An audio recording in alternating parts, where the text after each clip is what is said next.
ସାଙ୍ଗମାନେ ମଣିଷର ଗୋଟିଏ ବଡ଼ ଭୁଲ କ'ଣ ଜାଣିଛନ୍ତି? ସିଏ ଅନ୍ୟର ଦୋଷ ଧରିବାରେ ଧୁରନ୍ଧର।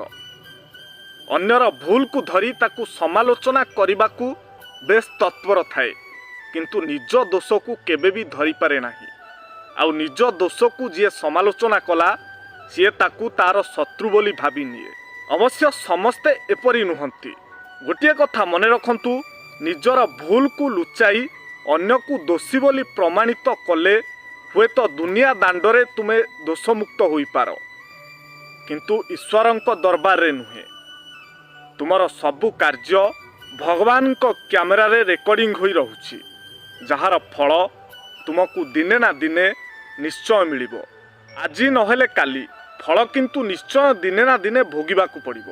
ନିଜର ଭୁଲ ଥାଇ ବି ନିଜକୁ ଦୋଷମୁକ୍ତ କରି କେବେ ବି ଆପଣ ନିଜକୁ ଚାଲାକ ବୋଲି ଭାବନ୍ତୁ ନାହିଁ, କାରଣ ସବୁ କିଛିର ହିସାବ ଚାଲୁଛି। ଜୀବନରେ ସେହି ବ୍ୟକ୍ତି ସଫଳ ହୋଇଥାଏ ଯିଏ ନିଜ ଭୁଲକୁ ଭୁଲ ବୋଲି ବୁଝି ତାକୁ ସୁଧାରି ଆଗକୁ ଚାଲିଥାଏ। ସେ ହିଁ ବାସ୍ତବରେ ମଣିଷ। କଥା ମୋର, ବିଚାର ଆପଣମାନଙ୍କର। ଏହି ଭିଡ଼ିଓଟି ଆପଣଙ୍କୁ କିପରି ଲାଗିଲା ମତାମତ ଦେବାକୁ ଜମାରୁ ଭୁଲନ୍ତୁ ନାହିଁ। ଆଉ ଯଦି ଭିଡ଼ିଓଟି ଆପଣଙ୍କୁ ଭଲ ଲାଗିଥାଏ ତାହେଲେ ନିଶ୍ଚୟ ସେୟାର କରନ୍ତୁ।